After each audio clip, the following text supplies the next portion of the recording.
qua đồi thông reo, biển hồ xanh thắm, đôi mắt pleiku buồn. Đất đỏ Ba Gian, cà phê nở hoa trắng xóa, phố núi mưa rơi, đường đất đỏ ướt nhòa.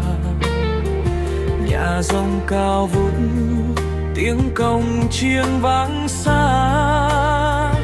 Cha Rai Ba Na, lửa trại hồng bên rượu cần. Anh lạc lối nơi đây, tim vỡ tan vì em.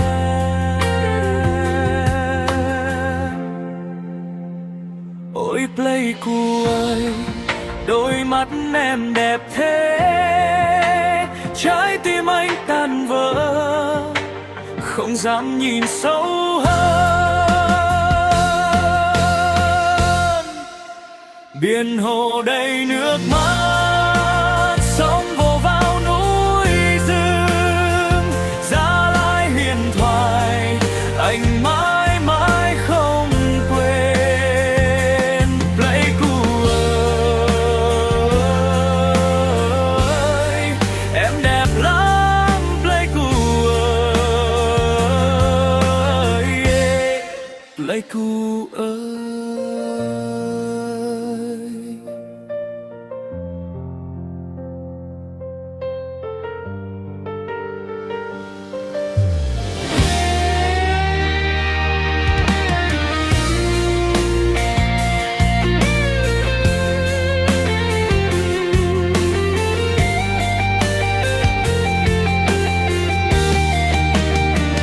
Đằng nhà ngủ yên, hoa dã quy vàng rực. Núi rừng đại ngàn, che giấu bao nỗi niềm xưa. Chiến tranh xa vời, giờ chỉ còn nắng gió. Nhưng trong tim anh, em vẫn là nỗi đau ngọt ngào. Ôi Pleiku ơi, đôi mắt em đẹp thế, trái tim anh tan vỡ, không dám nhìn sâu hơn. Biển hồ đầy nước mắt, sóng vỗ vào núi rừng. Gia Lai huyền thoại, anh mãi mãi không quên.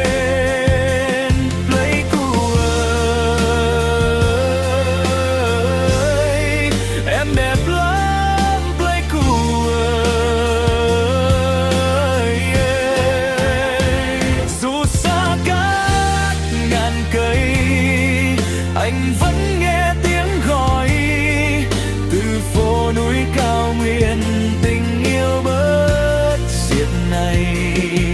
Hãy để anh trở về bên em trong mưa bay. Ôi Pleiku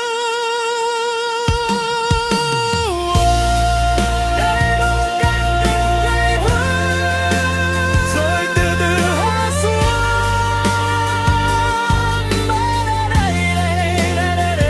Ôi Pleiku ơi, đôi mắt em đẹp thế, trái tim anh tan vỡ, mãi mãi vì em thôi. Biển hồ xanh mãi, play bên trong tim ai. Pleiku ơi, Pleiku ơi, Pleiku ơi,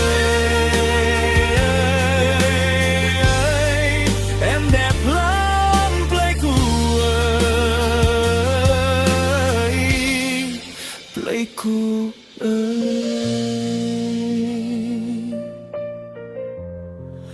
em đẹp lắm.